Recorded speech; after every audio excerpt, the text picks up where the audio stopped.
Following the unveiling of new Trinidad and Tobago senior men's football team head coach Dwight York, the Minister of Sport and Community Development, Shamfa Kajo-Lewis, reaffirmed her ministry's support to the team's 2026 World Cup qualifying campaign after they announced a commitment of $2 million.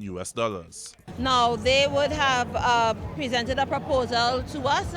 They, as a part of the proposal, they are going to get some private sponsorship and so on based on the plan that they have set out. In the past, you've seen government after government support Trinidad and Tobago football in their campaign towards World Cup, and the record would show in the past it had just been in the final year leading up to the World Cup where they would get something to the tune of $1 million US, but we have started 2 years instead of 1 year. They came to us 2 years, so we're supporting them for the 2 years and not 1 year as you have seen in the past. The minister also mentioned that her ministry has been in discussion with the Trinidad and Tobago Football Association on adjusting policies to allow more dual nationality players to be able to represent the national senior men's football team. Well, that's a discussion that we're having right now with TTFA.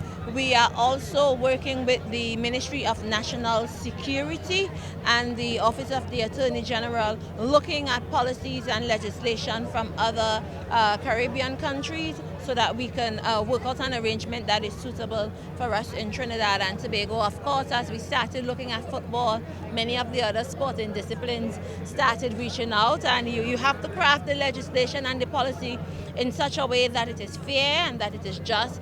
On the matter, the minister said that she's unable to give a deadline on when a resolution can be met. I think for me at the Ministry of Sport, it's easy for me to say, yes, we want to come to a final place of agreement as soon as possible, but I think for the drafters of the legislation and the persons looking at policy, it is a little more complicated, and a proper, thorough study, policy development, and law development must be done. So it's not something you want to rush, because when you open the door or the window for one sport, we're talking about other sports, and then you're going to be talking about other areas. So it is something that we have to look at from a place of immigration and national security.